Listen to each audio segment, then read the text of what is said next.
I'm not catching fades anymore. Gotta keep my hands clean when they come for the ball. Keep it smooth like a dawn, making moves in the dark. Cause I learned how to swim in the pool full of sharks. Now they cautious, cause they can't read all his motions. How the kid never switch codes, but he code switch focus. Staring down your team with a frozen, ice cold look that could end the summer solstice. Cause I'm more like the top dog. Keep on running game and the gang will accost y'all. I be calling plays from a plane while I'm off court. But we ain't the same, you a lame, I'm a mob star. Actually, I'm a top dog on a stat sheet. Off court, but I call plays for the athletes. Laughing when the cop cars try to catch me. Cause I rolled off in a taxi. Put my feet up, I'm relaxing. Singing Figaro with no accent. While I pull strings from the streets in. Why would I respond to a pawn? I'm the...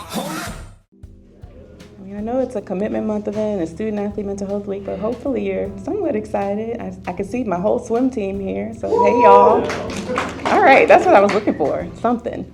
Well, we're so happy to have folks here to be able to have what we hope will be a good and lively discussion in a way that helps you all be able to think differently about how you take care of yourselves, but also how we take care of our community at large. And so this is just what we said it is. It's a conversation, it's open. We're so happy that Ms. Kandace is here and that she said yes when I was pestering her to be like, can you please do this for us? Simply because we thought it was important to have somebody who can be able to forever be a part of this community, but to be able to talk about this in a way that offers a real life experience to her experiences, but also as all of us have experienced this time. So we're gonna get started. Ms. Kandace, anything before we get started that you want to say? Hi, you guys. It's so nice to see all of you. Thank you guys so much for inviting me. I am super, super excited to have this amazing conversation with you all. So I just appreciate the opportunity to come here and to be a voice for not only Kyren, but for other athletes and other, people that have struggled with mental health, suicide prevention, things like that. Absolutely. So we're excited. So we know you because you gifted us and our community with Kyren. And so before we get into maybe more, just other topics, like, can you share a little bit just about who Kyren was beyond football, what he loved, what made him smile, just how you would describe his personality? What you saw on the field was his personality. Mm-hmm. He was very fun, vibrant.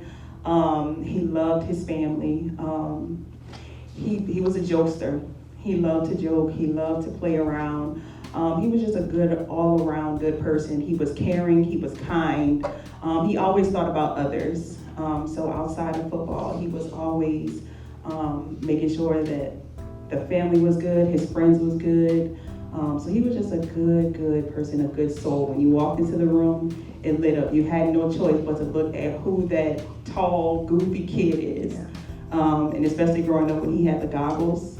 So that was before here. So he was just a really good kid, and I'm so proud of him. Yeah. What do you want people to remember about him, which I'm sure was the last thing you just said, him being a good kid and his big personality and all those things? Yes, definitely his personality and his willingness to help anybody. Mm-hmm. There was an incident one time, he was at his uncle's house, and his uncle called me and was like, they had this bottle of water that's sitting on the floor, and I know I didn't buy it, I know my wife didn't buy it, like, I don't know where this bottle of water come from. So, Kyren goes back and forth to, my house, his uncle's house. And so I'm like, he's like, I'm trying to figure out where this water bottle came from. And so he said one day he stopped Kyren, he said, Kyren, is that water bottle for you? And he was like, yeah. And he was like, what are you doing with that? And it was like, just like not your normal water bottle. And he was like, well, I walked into the store and he had a homeless man and he looked like he was thirsty. So I went walk in the store and I bought him some water, but when I came out, he was gone. And I tried to look for him, but I couldn't find him. But it was little things like that he would do all the time. He really cared about other people. So I just want people to remember him for his caringness and his caring spirit. Yeah, thoughtful, kind, yes. caring, all of those things. Yeah. When you think about now your journey, now that you have all these wonderful memories with him, of him, things to make you still smile, how have you been taking care of yourself? Obviously, since his passing, and what's helped you find strength, knowing that you have, yes, these wonderful memories, but also still missing his active smile every day and talking to him? What's helped me definitely has been therapy. Not only do I go to therapy, but my other two sons, we're all in therapy. And a lot of people may not know, but Kyren isn't the first experience I had with suicide. When I was 4, my father committed suicide. And then about a couple years later, when I was 13, my mom passed away. So my oldest sister raised us. So it was the 4 of us. And so just growing up, you know, being in high school, being pregnant. And back then when I was pregnant, it was like I had the cooties. Yeah. You know, if like you see Scarlet somebody Letter. pregnant now in high school, it's kind of like, oh, it's a thing, even though it shouldn't be a thing. But, Yeah. you know. But it's a little more acceptable. Yeah. But yeah, just all of the things that I've had to endure and experience, and Kyren's passing has really brought up a lot of those things. Yeah. So in my process of therapy, which I'm still in now, I'm really trying to process all 3 of those things, my mom, my dad, and Kyren, because, you know, it's a lot. Just having to deal with it, and nobody expects their child to leave this earth before you. Right. So I'm definitely in therapy. Having the foundation has been a wonderful thing for me because, you know, as a mom, as a parent, you have so much love for your child. And then when that child is gone, you have to put it somewhere. You have to give it somewhere. So I've just been giving it all to the foundation, and it's been really, really wonderful. Yeah, people definitely say the idea that like our grief is when love doesn't have a place to go. Yeah. And so you are pouring it into his memory, but also into other people, other children, other families, and that's amazing. Yes, thank you, absolutely. Yeah. You know, so a big part of this is to, you know, provide resources for the student athletes. And so with that, looking back, what aspects of the athletic experience do you think was supportive of Kyren? And then where do you think there were gaps? I think that the program itself was very supportive of Kyren. I know that anytime he needed anything, there was somebody there, whether it was a coach, whether it was Dr. Arnold, or there was somebody always there. I think the biggest gap would be maybe sometimes just creating a space for him to talk about problems outside of football, talk about things that doesn't involve the game, you know, so just everyday life, everyday things that he had to deal with on a daily basis. So I think that is one of the things that I think was a big gap, just creating that space it doesn't always have to be about football.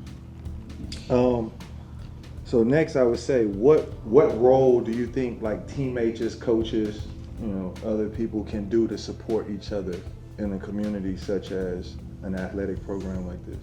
I definitely think just having the camaraderie among all of the athletes, checking in, even if it's a quick text, hey, how you doing? Sometimes meeting up outside of practice, meeting up for dinner, for brunch, just checking on each other, asking, how are you doing? Paying attention to the athletes. You know, he's not usually like this, so let me ask him, is everything okay? You know, or if you hear, hey, I heard that so-and-so is dealing with this, just, you know, in a friendly way, you know, ask, hey, is there anything I can help you with? Just checking on players and checking on coaches too, because I feel like everybody has something that they're dealing with. And being on this level, you have social media, you have, that's the biggest, that in itself, having to deal with that. And then you also have to remember, you guys are still, in my eyes, y'all kids. You know, y'all young, y'all have a lot more life to figure out and a lot more things, you know, to figure out in life. So just making sure that creating that safe environment and that safe space for everybody just to feel like this is home. And I can come to home and I can relax and I can be myself and I can let everything out. Yeah. Okay, well, you guys aren't far away, Thibodeau. But to piggyback on the home comment, what do you think athletes, coaches, or just people in general that's involved in the community could do to make these situations feel more like home for the athletes? I don't know if this is, I don't even know if it's a thing, But I think universities should have like a home, what is the word I'm looking for? Like a staff just for players to help them communicate with home. You know how you have like the recruiters, you have like certain recruiters. I think they should have something to where if an athlete comes here, then you meet with these group of people and they communicate with your hometown. They can allow people to send letters, send packages. You know, the university can encourage people in the community, hey, this person is from so-and-so, their family is far away, so you want to send something. So I think universities should have a department just for those athletes whose families are so far away, so that they can feel, you know, that they're loved and they're thought about and things like that. So I think that'll be like a good thing to do. That's such a good idea, because I think about in our role as the mental health practitioners for the department, which is only 3 of us, and so only if a student athletes find their way to our office, we can make that connection on a singular level. Like I'm from New Orleans, so whenever I meet somebody from New Orleans, I can at least do that. But I don't know that we think as broadly as thinking about all the parts of what makes our LSU community a community is actually where we all come from and where our stories got started, and being able to have that connection back home when you are far or not far from home could make a difference. I love that. Definitely like a liaison for those athletes who are coming from afar, because they are sacrificing their life, they're sacrificing their time, and they need to hear some family members some kind words every now and then to push them. So I think that would be a good addition to every university. And are there any things that you wish, I guess I would say you wish parents of athletes and high-level athletes were more intentional about as far as checking on their kids or making sure that, you know, they're just navigating pressure in a proper way? Yeah, I know that for me, whenever Kyren was getting recruited, I didn't know what we were stepping into. There was not like a guide, especially for our parents or even for him, because it was a time when the portal got rolled out. So when he came home, he was like, "Mom, I'm going in the portal." I said, "Well, what is that?" I said, "You're not going in no portal. What is a portal?" So it's like AI. I was like, you ain't going to no portal. So he was like, "Mom, no." He was explaining to me what it was, and I was just like, I don't know what this is.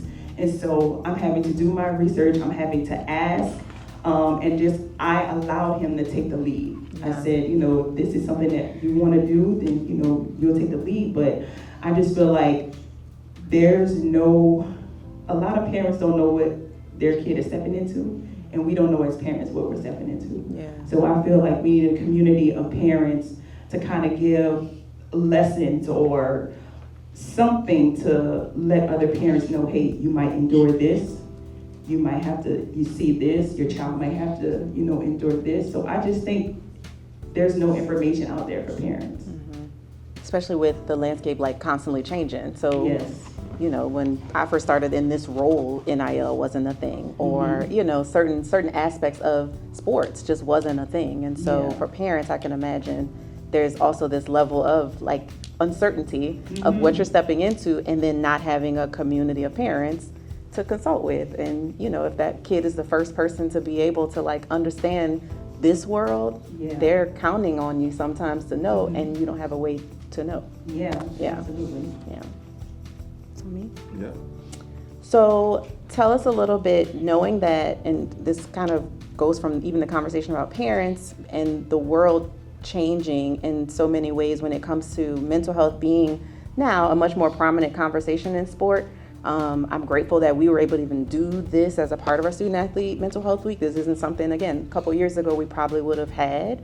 When you start thinking about what maybe gives you hope, knowing that mental health is now a much more prominent conversation in athletics, like what are some of the things that comes to mind as that conversation grows just nationally? So not even just specific to like all of our Louisiana roots, we're all Louisiana kids on this stage, but like thinking about just the national conversation about sport, mental health. We know a lot of prominent athletes, pro athletes have come out and shared their stories around their journeys related to mental health. what gives you hope knowing that it is still changing and we, still got a long way to go, but we've come a long way too? I think as more people get comfortable with sharing where they are mentally, I think that more people will feel comfortable with themselves sharing. Because I think a lot of people think that mental health is like a taboo thing, So I just feel like the more people share their experiences, then the more people, other people might feel comfortable with saying, you know what, I was dealing with that too. Because in actuality, we're not by ourselves. Right. Somebody on this earth has dealt with or is dealing with the same thing that you're dealing with. So I think that us creating an atmosphere or a place where people can come and be able to express themselves and say how they're feeling, say what they're going through. So I think, and that's one of the things about the foundation that I love, is that I want to create a space for people to come to the foundation, and you already know you're coming to us because mentally you're not in the right space. So we're going to provide the resources to help you to get to where you need to be. Because the way life is up and down and up and down. You're going to have good days, bad days. Sometimes it's going to feel like the bad days are way worse and more than the good days, but there's always sunshine at the end of it. Yeah, and when you think about using the foundation to create that atmosphere, what advice do you start giving through, whether that's, and we're going to talk a little bit about like programming and things that you guys still want to do, but what advice would you give to parents or loved ones when they just sense something might be wrong with someone in their life, a loved one, particularly if they maybe are an athlete or somebody who participates in sport, but maybe that person's not sure how to approach it because just like we were talking about, like you just don't always have the tools, you don't have the community. So any advice that you, just based on your own life experiences and obviously also with Kyren's experience, what things come to mind for you with that level of advice? I feel like I've always taught Kyren and my other two children to not be afraid of their emotions, because I know that as a man, it's the stigma, you're not supposed to show emotions, you're not supposed to cry. We would have nights where we would be crying together, and talk about it. Tell me what it is that you're going through. So we have always had that type of communication. So once again, I just feel that we just need to create that space and not make people feel bad because they're feeling that way. In a space where there's no judgment and that you can be free to express yourself and say whatever it is, no matter what it is. We're not going to judge you. We're going to help you move through it. We're going to help you process it. And we're going to help you as best as we can to get you to a better place so that you can function as a citizen. So when we start talking about the specifics of the Kyren K2 Foundation and just the legacy that you want to create, tell us about the foundation, the mission. You've talked a little bit in your responses already, but like just that work that y'all have already started doing. Y'all just had an event that was a part of, this month being centered around mental health awareness in general. And we know that the foundation is meant to honor Kyren's legacy, but like you said, start to build community, create more conversations. Tell us about it, anything that you want. Pour your heart out on that part. Yes, well, the event that we had this past Saturday was phenomenal. It was amazing. We had a great turnout. We were able to raise over $5,000 for our first event. Give it up for us. Yes. Yeah, so it was amazing. We had a great time. We had so many community partners. We had Walgreens, we had the Lions Club, we had mental health agencies, we had snowballs for the kids. We gave away free stuff. So it was really, really amazing. The first initiative that we have is we would like to offer athletes free therapy. So if an athlete has insurance but they can't afford their copay, we'll cover their copays. Or if they don't have insurance, we'll cover up to 5 sessions. And if they need more sessions, we're gonna figure out how we're gonna cover it. So we are looking to network with some therapists, not just in this area, but we're trying to take it state to state so we can be a resource for those athletes. So if they need a therapist, they don't know where to go, girl, call K2 Foundation. They gonna get you right. So that's the vision. We want to help as many athletes as we possibly can because y'all need it. Y'all have to deal with schoolwork, your personal life, your home life, your boyfriend or your girlfriend, whatever, you know what I'm saying? It's a lot of things. And then you have to deal with social media. Social media within itself is a whole monster, especially for athletes on this level.